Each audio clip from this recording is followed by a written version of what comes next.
como debíamos llamarle. Las autoridades justificaban todas las carencias y frustraciones que se vivían en nuestra casa con el embargo económico que Estados Unidos mantiene sobre la isla. Según la versión de la época, los productos no llegaban a causa de estas limitaciones. Mi ideología era la de un joven comunista y así crecí, sin conocer otro sistema político para comparar.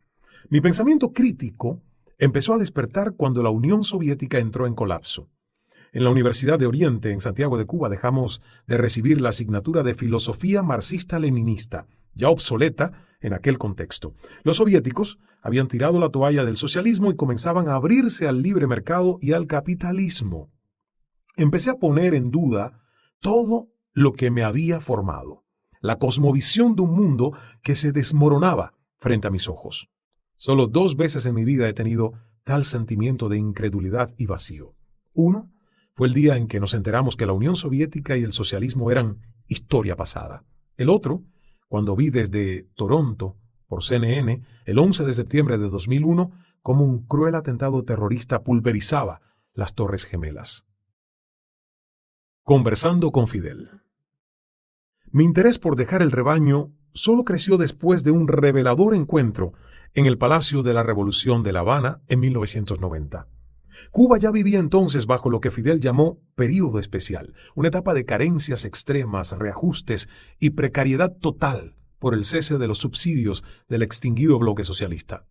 La electricidad se convirtió en una rara y lujosa aparición. No había apagones, sino alumbrones. Estábamos bloqueados y debíamos subsistir. Éramos una isla aislada del resto del mundo. La nueva realidad despertó en mi generación toda clase de teorías sobre el posible rumbo del país. Yo era jefe de cultura de la FEU, la Federación Estudiantil Universitaria, y estudiaba el 4º año de licenciatura en Historia del Arte. Fui escogido entonces como delegado al Congreso Nacional de la FEU, que iba a presidir Fidel Castro. Era la época en que 2 jóvenes, que luego llegaron a ser cancilleres, dirigían las organizaciones de la Juventud Comunista. Roberto Robaina presidía la Unión de Jóvenes Comunistas y Felipe Pérez Roque la FEU. Y yo estaba sentado en ese selecto grupo a la espera de alguna pista sobre el futuro del país. En esa época, mi familia y yo apenas conseguíamos sobrevivir, como la mayoría del pueblo cubano. La comida estaba muy escasa, se medía hasta lo más mínimo. Un poco de arroz, huevo hervido, era todo lo que podía llevarme a la universidad. Por el calor de Santiago de Cuba, muchas veces el huevo se fermentaba y el arroz se melcochaba. Cuando destapaba el improvisado recipiente, el olor era más fuerte que el hambre. Más de una vez cerré los ojos, me tapé la nariz y me tragué la comida sin pestañear. Así era el panorama diario de Ismael Cala en 1990, salvo por una noche en la que Fidel Castro se dirigió a los delegados al Congreso de la FEU. El máximo líder invitó a los 400 participantes a una recepción en el Palacio de la Revolución. Todos o la mayoría padecíamos la misma situación económica. Cuando entramos en aquel magnífico salón de mármol negro con enormes helechos en medio de las rocas, me pareció haber dejado el mundo real y estar en otra dimensión. Había enormes mesas con finos manteles y cubertería plateada. El local estaba dividido por secciones. La mesa caliente tenía todo tipo de carnes, pescados y especies que no podría describir, pues jamás las había visto. Otras mesas ostentaban la mayor variedad de quesos que uno pudiera imaginar.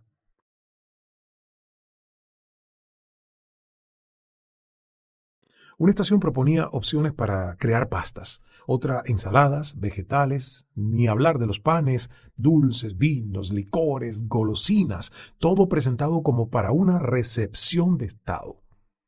Fidel Castro se acercó amigablemente al grupo de 5 estudiantes donde me encontraba yo. Todos teníamos un plato en la mano y comíamos desaforadamente. El comandante, vestido con su habitual traje militar, nos dijo: «El chef ha preparado comida como para 800 diplomáticos, pero ustedes son la mitad». Mis ojos comenzaron a abrirse asombrados ante aquella expresión tan distanciada de la realidad del país, que vivía un terrible momento económico. Yo aprovechaba para comer sin límites, pero mientras mi paladar disfrutaba aquellos manjares, mi mente no paraba de plantearme dudas existenciales sobre el futuro. ¿Cómo podría ser proletario en la dictadura del proletariado si esa noche descubrí cómo vivía la Cuba poderosa. Entonces entendí que no había una sola Cuba, sino varias. Cobré conciencia de que tenía que tomar las riendas de mi propia vida. Aún así, hasta ese momento, no había decidido que el viaje dentro de mí tendría que llevarme necesariamente fuera del país. Segundos más tarde, en medio de aquella experiencia surrealista, Fidel comenzó a preguntarnos qué estudiábamos. El primero de nosotros dijo, medicina. Fidel asintió diciendo, importante. El segundo contestó, comandante, yo estudio derecho. Muy bien, respondió Fidel. El entusiasmo le venía de cerca, ya que él se hizo abogado y pasó a la historia en 1953 por asaltar el cuartel Moncada, suceso que dejó 86 muertos entre revolucionarios y militares. Su imponente presencia intimidaba. Era una mente brillante. Fui el tercero en responder a su pregunta. La verdad, no me salía natural llamarle comandante. Estaba muy nervioso y simplemente dije, yo estudio historia del arte. Fidel Castro no habló. No pronunció palabra alguna. Entonces se volvió hacia el cuarto alumno y preguntó firme, ¿y tú qué estudias? El joven le dijo, física nuclear, mi comandante. Fidel me miró, hizo lo mismo con los demás, luego retornó la vista hacia el cuarto joven y dijo enfático, eso es lo que hace falta en este país, hombres de ciencia, ese es el hombre nuevo que aporta a la revolución. El quinto alumno estudiaba ingeniería, así que yo fui el único humillado de la noche. Decían que al comandante no le había caído bien eso de estudiar historia del arte. Quedé petrificado ante el rechazo implícito del máximo líder. Él era mi ídolo. Hoy en día entiendo que tal adoración era fruto de la mitificación, de un sentimiento de pertenencia patriótica reforzado por la propaganda oficial. Esa noche, y esto no lo sabe mucha gente, pensé que salir de Cuba era la única opción. Tendría que hacerlo si realmente quería tomar las riendas de mi vida. Ahora soy un emigrante en busca de libertad total, no solo política, sino espiritual, identitaria.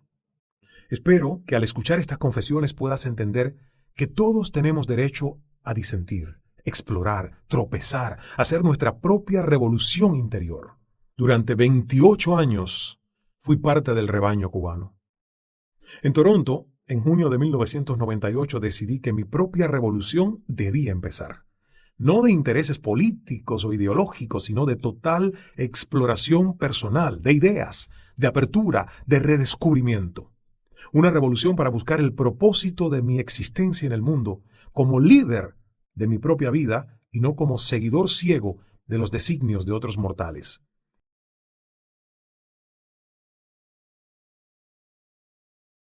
Esa es la razón por la que hoy, además de cubano, soy canadiense, estadounidense, mexicano, dominicano, venezolano, panameño, español y terrícola, ante todo. Me gusta eliminar las etiquetas que nos limitan a un simple concepto o definición. La esencia humana es mucho más profunda. Hoy, escucharla se ha convertido en mi mayor reto. Preguntas versus respuestas. Más allá de razas, religiones, culturas, idiomas, hay dos tipos de personas en el mundo. El ser humano que pregunta y el que cree tener todas las respuestas. Los que van por el camino de la iluminación espiritual en busca de la verdad aprenden a escuchar. Los otros, que creen que son los dueños de la verdad y la llevan dentro, no paran de hablar. No se trata de algo estático, sino de posiciones que pueden cambiar, intercambiarse según dimensiones y épocas en la vida de un mortal. Hay quien se pasa la vida preguntando, tratando de encontrar respuestas. Otros, desde muy pequeños, ya creen conocer la verdad de su existencia. Hace poco vi un titular maravilloso en una entrevista que me hizo la revista Estampas de Venezuela. Conversación con el hombre de las preguntas. Entonces dije, es cierto, es en lo que me he convertido, gracias a mi programa Cala, a Cynthia Hudson, gerente general de CNN en español, y a Eduardo Suárez, vicepresidente de programación y producción. Así soy, un tipo lleno de preguntas y dudas, con un escepticismo pronunciado. Todos deberíamos descubrir el arte de conversar. Confieso que cuando era más joven sentía la necesidad de controlarlo todo, incluso las conversaciones. Pero me di cuenta de que el arte de conversar no existe cuando no estás dispuesto a entregarte sin predisposiciones. En general, las personas preferimos la escucha al sermón. Los grandes filósofos han compartido la curiosidad por descubrir su verdad con más preguntas que respuestas. Así surgió la electricidad, el teléfono y el automóvil. Y así ha continuado la evolución humana y tecnológica hasta nuestros días. ¿Por qué nos cuesta tanto trabajo aceptar que no podemos conocerlo todo? Un hombre culto, hoy en día, no domina lo que sus semejantes en los tiempos de Aristóteles o Da Vinci. La información se ha diseminado tanto que ahora un genio no lo es por saberlo todo, sino por su grado de especialización. El mundo se ha vuelto tan convulso que incluso nuestra manera de prestar atención ha cambiado. Los avances tecnológicos han acortado el tiempo de las comunicaciones humanas. Hoy nos hablamos cara a cara sin que importen las distancias. Nuestro cerebro funciona a tal velocidad que todo lo procuramos con satisfacción inmediata. Creemos ser más óptimos cuando más aprovechamos el tiempo. Nos imaginamos genios de las multitareas. Y sí, podemos intentar hacer varias cosas a la vez, pero realmente a ninguna de ellas le prestamos total atención. Está demostrado que el ser humano limita su capacidad de concentración a una cosa, no a muchas al mismo tiempo. Tratamos de hablar y de escribir a la vez, pero en realidad no hablamos, solo oímos los sonidos y alternamos ambas capacidades. Es un proceso que ocurre sin permiso de la conciencia, una alternancia para excluir lo rutinario y anteponer la prioridad. Escribiendo este libro he pasado por las modalidades más disímiles de la atención. Por ejemplo, focalizándola en un solo estímulo, o, como hoy, en un balcón a la orilla del mar, prestando una atención selectiva que excluye el ruido, las olas, el viento y concentrándome en mi pensamiento.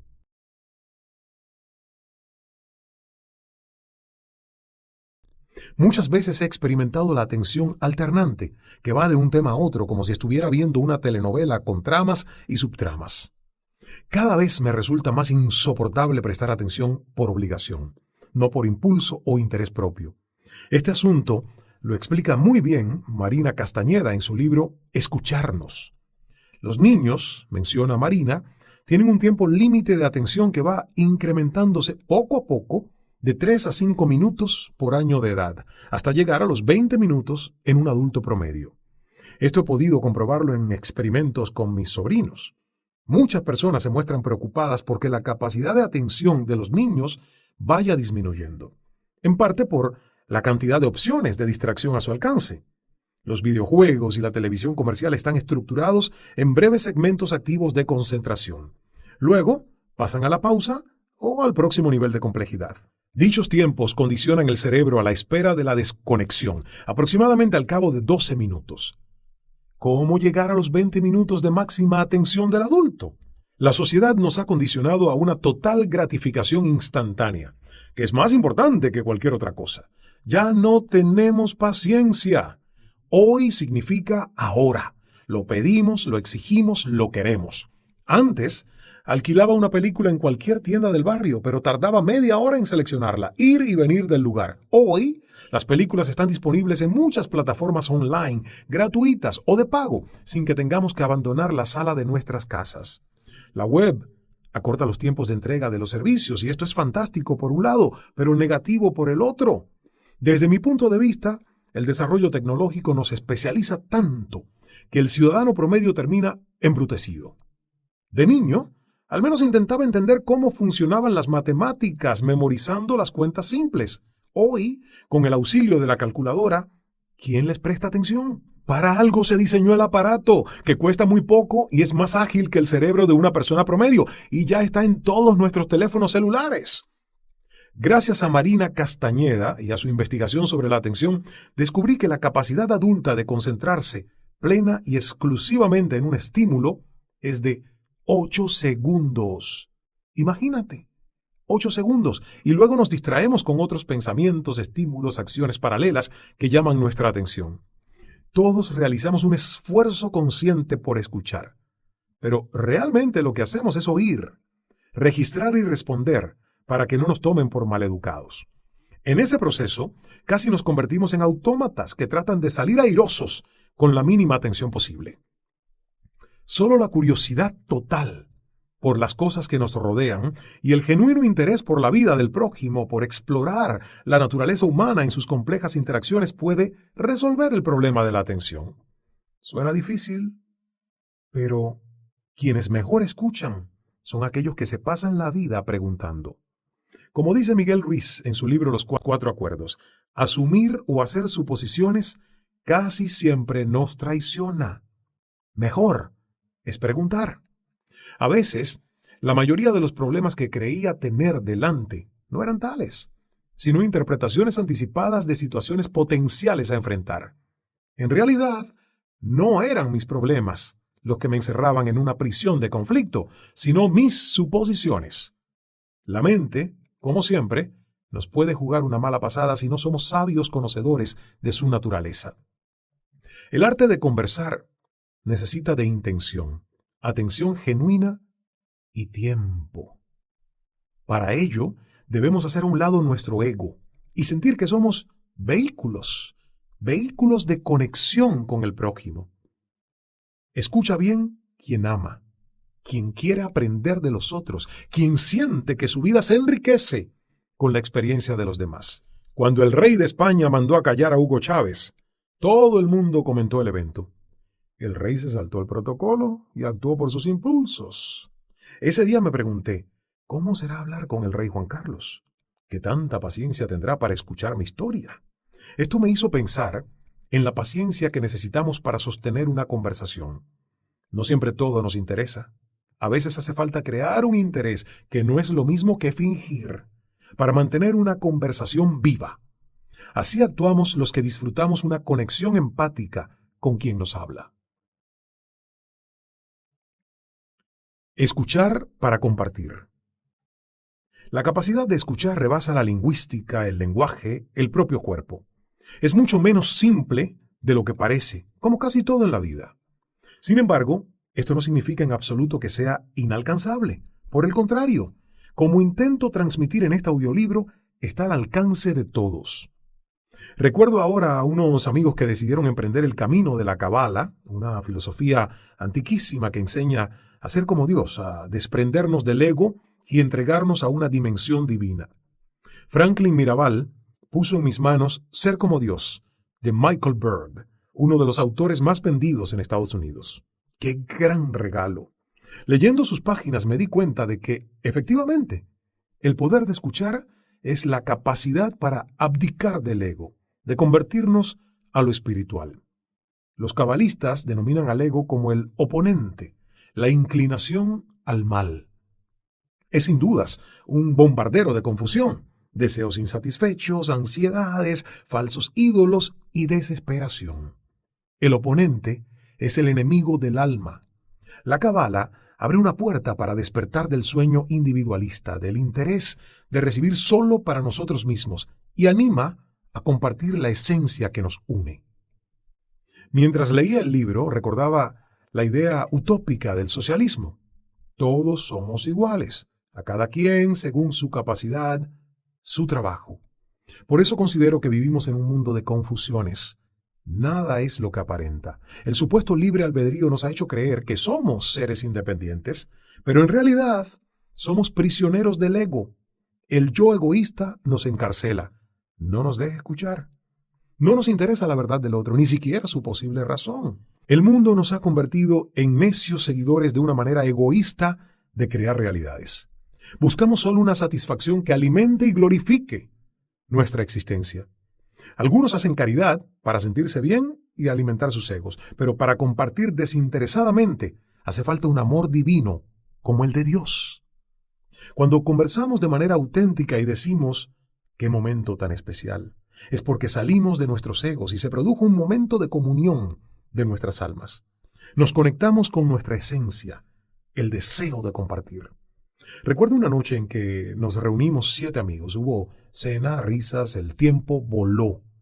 Después de una hora de conversación, Eddie Armas, un ser maravilloso y siempre dispuesto a compartir, expresó espontáneamente, «Brindemos por esta noche, siento que los conozco desde hace mucho tiempo. ¡Qué energía tan buena, qué entrega tan especial!». La velada acabó, o más bien la terminé, alrededor de las 3 de la mañana, por el compromiso de seguir avanzando con la disciplina de un escritor novato no muy rígido con sus horas y deberes. Esas 7 almas se entregaron más allá del deseo de recibir para sí mismas, en el deseo de compartir. Constantemente observaba cómo cada miembro del grupo procuraba atender a otro, garantizar que no le faltara nada. Las risas fluían y en ese ambiente de comodidad fluían confesiones que habrían requerido años de intimidad. Todos nos hicimos vulnerables ante los demás, contando algún que otro secreto o situación embarazosa. La noche terminó con música y baile. Sentí un elevado nivel de conexión. Estoy convencido que todos hemos experimentado algo similar en nuestras vidas. Son los momentos en los que apartamos las fuerzas del mal que creen engañarnos. El yo egoísta que llevamos dentro no es un buen aliado, sino el peor enemigo. El poder de escuchar sirve para liberarnos de las rejas con las que el ego nos encierra, para mantenernos como esclavos insatisfechos. El ego nos nubla la vista y nos separa de Dios, del universo, de la capacidad de ser felices y de escuchar para ser como Dios. El ego nos hace creer que somos dueños de nuestras vidas, pero en realidad nos controla. Con Berg, aprendí a preguntarme cuando la duda, el temor o la ira me embargaban: ¿soy yo o es él? ¿Soy yo o es el oponente, el ego, quien me domina? Como dice el autor, sabremos que somos nosotros si nos acercamos a Dios. Dios es claridad, concentración, amor. El oponente que se manifiesta en el ego nos desborda con la confusión, la duda maligna, el miedo. El poder de escuchar ayuda a despertar ante las fuerzas del bien. Es algo más profundo que prestar atención, es ver con claridad que vivimos en el reino de la confusión. El antídoto para la batalla de vida o muerte contra el ego es salir de nuestro universo egoísta y adentrarnos en el universo compartido, divino y del amor. En la Cábala, el ego está vinculado literalmente con la muerte. Como dice Michael Berg en Ser como Dios, el ego es el deseo de recibir solo para sí mismo, una mordedura de serpiente que inyectó veneno en Adán y Eva en el jardín del Edén y que ha corrido por las venas de los seres humanos desde entonces. Lo que la Cábala enseña suena bastante fuerte, pero es la realidad cruda y desnuda. El ego es la energía de la muerte. Nada en el mundo cuesta tanto esfuerzo como luchar contra él, porque la sociedad nos ha convertido en egoístas, egocentristas y sobre todo en consumistas. Somos dragones sedientos de satisfacción. Confundimos el éxtasis con la posesión de cosas. Este audiolibro busca ser un ejercicio de conexión contigo.